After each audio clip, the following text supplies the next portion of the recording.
So without romanticizing this too much, imagine that you light your home with kerosene and candles every night, and that you do all of your cooking with charcoal. This is how the world's 2 billion poorest people cook and light their homes every day.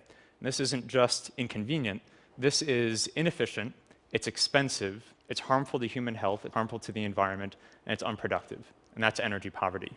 So let me give you a couple of examples.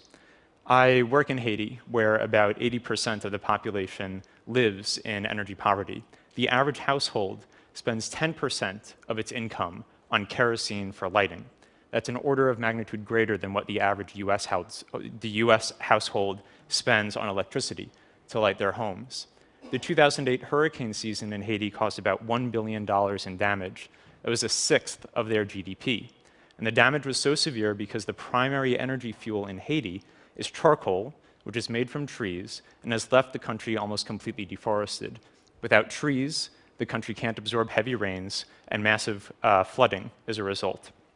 So in the industrialized world, we built walls that protect us from the externalities of our energy use. We can afford to clean up acute environmental disasters, and we can also afford to adapt to chronic conditions like climate change. That's not the case for Haiti. They can't afford this.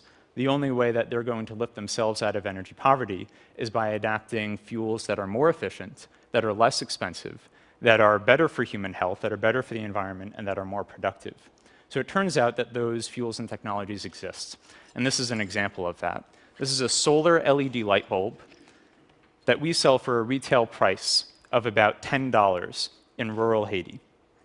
That's a payback period of less than 3 months for the average Haitian household. So the prescription to solve energy poverty seems pretty straightforward. You develop these technologies that have a great return on investment, and people should be snatching them up. But that's not the case. The first time I ever went down to Haiti was in August of 2008, sort of on a whim, and I was fielding surveys in the rural south of the country to assess the extent of energy poverty. And at night, I would go around sometimes, and I would speak with the street vendors and see if they were interested in buying these solar LED lamps. And so one woman who I encountered turned down my offer, and she said, "Mon chéri, c'est trop cher," which basically means, "My dear, it's too expensive." But I tried to explain to her, look, this is going to save you a lot of money, and it's going to give you even better light than what you're using now with the kerosene. So I didn't make the sale, but I did learn a really important lesson, which is that technology, products, were not going to end energy poverty. Instead, access was going to. And specifically, there are 2 types of access that are going to end energy poverty. There's physical access, and there's financial access. So physical access, what does that mean?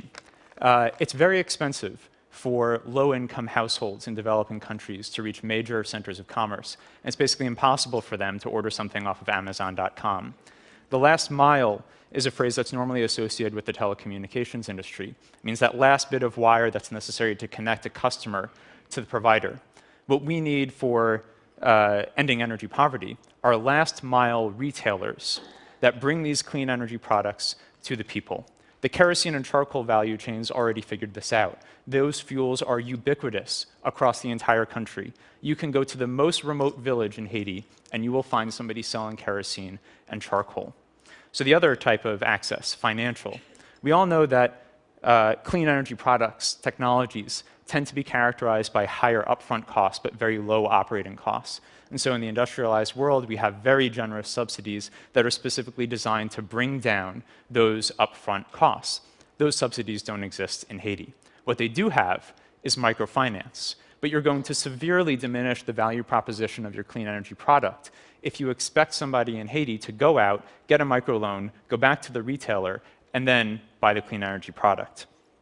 So the prescription to end energy poverty is much more complicated than simply products. We need to integrate financial access directly into new, innovative distribution models. What does that mean? That means bundling consumer credit with the retailer. This is really easy for Bloomingdale's to do, but it's not so easy for a rural sales agent in Haiti to do. We need to redirect cash flows that are going now from the diaspora in the United States through Western Union wire transfers in cash directly into clean energy products that can be delivered to or picked up by their friends or family in Haiti. So the next time you hear about the technology or product that's going to change the world, be a little bit skeptical. The inventor Dean Kamen, the guy who invented the Segway, a genius by any standards, once said that his job is easy. Inventing things is easy. The hard part is technology dissemination. It's getting those technologies and products to the people who need it most. Thank you.